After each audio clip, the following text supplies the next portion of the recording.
आणि आता बुलेटिनमध्ये पाहूयात आतापर्यंतच्या महत्त्वाच्या टॉप 18 बातम्या। मकर संक्रांतीच्या मुहूर्तावर बेस्ट उपक्रमाच्या ताफ्यात विजेवर धावणारी दुमजली वातानुकूलित बस दाखल होणार होती, मात्र हा मुहूर्त देखील टळण्याची चिन्ह आहेत। ही बसगाडी अद्यापही चाचण्यांमध्येच अडकली असून फेब्रुवारीच्या पहिल्या आठवड्यात ती प्रवाशांच्या सेवेमध्ये दाखल होण्याची शक्यता आहे। मेट्रो, मोनो, उपनगरीय रेल्वे आणि बेस्ट बसमधून एकाच तिकिटावर प्रवास करणं लवकरच मुंबईकरांना शक्य होणार आहे। या सुविधेची सुरुवात 19 जानेवारीला नरेंद्र मोदींच्या हस्ते होणार आहे। तुर्तास मेट्रो 2 आणि मेट्रो 7 या मार्गिकेसाठी ही सुविधा लागू असेल। महावितरणाकडून डिसेंबर महिन्यामध्ये मोठ्या प्रमाणावर वीज चोऱ्या उघडकीस आलेल्या आहेत। राज्यात मराठवाडा, विदर्भापेक्षा कोकण विभागात म्हणजेच रत्नागिरी, सिंधुदुर्ग, रायगड, ठाणे आणि पालघर इत्यादी जिल्ह्यांमध्ये अधिक वीज चोऱ्या पकडण्यात आलेल्या आहेत।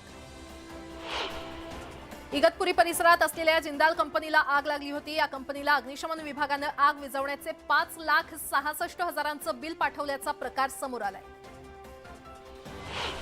सध्या राज्यातील कापूस उत्पादक शेतकरी चिंतेत आहेत, कारण कापसाच्या दरात घसरण झालेली आहे। सध्या कापसाला 7,000 ते 8,000 रुपयांपर्यंतचा दर मिळतोय। तब्बल 2 दशकानंतर पुणे कृषी उत्पन्न बाजार समितीची निवडणूक होणार आहे। राज्य सहकार निवडणूक प्राधिकरणाने बाजार समितीची निवडणूक घेण्याचा आदेश दिलाय। त्यानुसार 16 जानेवारीपासून मतदार याद्या तयार करण्याचं काम सुरू होणार आहे।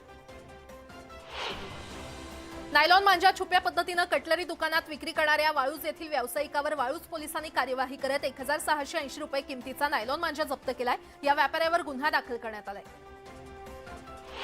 औरंगाबाद शहरातील गुलमंडी भागात अचानक वानरांच्या टोळीने धुमाकूळ घातला। संक्रांतीनिमित्त बाजारपेठेमध्ये गर्दी असताना वानरांच्या टोळक्याने विक्रीसाठी आणलेल्या खाद्यपदार्थांवर डल्ला मारला। यासह बाजारपेठेतील पार्किंगमध्ये देखील अनेक वाहनांचं नुकसान केलं। नंदुरबारच्या करणखेडा इथल्या व्यापारी संकुलाला भीषण आग लागली होती। या आगीमध्ये 3 दुकानं जळून खाक झाल्यामुळे दुकानदारांचं मोठं आर्थिक नुकसान झालंय। दरम्यान आगीचं कारण अस्पष्ट असून पोलीस घटनेचा तपास करतायत। वैष्णवदेवी इथे जोरदार बर्फवृष्टी होत असल्याने हेलिकॉप्टर सेवा बंद करण्यात आलेली आहे। जोरदार बर्फवृष्टी होत असल्याने पर्यटकांच्या सुरक्षेचा विचार करता ही सेवा बंद करण्यात आली आहे। तेलंगणामधील सिद्दीपेटमध्ये एका व्यक्तीने आत्महत्येचा प्रयत्न केला, ज्यामुळे रस्त्यावर काही काळ वाहतूक बंद होती। रस्त्यावर लावलेल्या होर्डिंगला हा व्यक्ती लटकला होता। या प्रकाराचा व्हिडिओ समोर आलाय।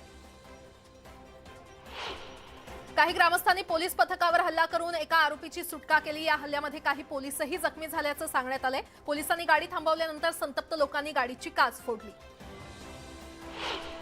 मेलबर्नमधील स्वामीनारायण मंदिरावर खलिस्तानी समर्थकांनी तोडफोड केल्याचं समोर आलंय। या प्रकारानंतर आरोपी फरार झाले।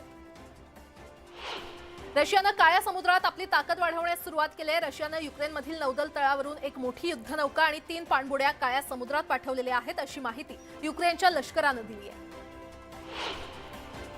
चीन विरोधात जपान आता हिंद महासागरामध्ये बेस तयार करणार आहे। त्यासाठी जपाननं तयारी सुरू केली आहे। तायवान जवळील कागोशिमा इथे सैनिकी बेस तयार केले जाणार असून अमेरिकेच्या जहाज आणि लढाऊ विमानांना इथे प्रवेश मिळणार आहे। रशियाच्या संरक्षण मंत्रालयाने एक व्हिडिओ जारी केला। या व्हिडिओमध्ये रशियन सैनिक शत्रूवर तोफेने हल्ला करताना दिसतायत। या हल्ल्यामध्ये झेलेन्स्कीच्या सैन्याचं मोठं नुकसान झाल्याचं सांगण्यात येतंय।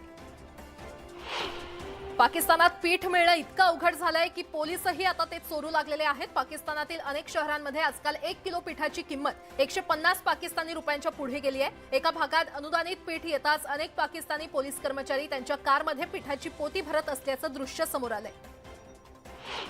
अमेरिकेतील अलाबामामध्ये चक्रीवादळामुळे अतोनात नुकसान झालेलं आहे। चक्रीवादळाच्या तडाख्यात 6 जणांचा मृत्यू झाला असून शेकडो लोकांवर बेघर होण्याची वेळ आली आहे। अमेरिकेमध्ये पुन्हा चक्रीवादळ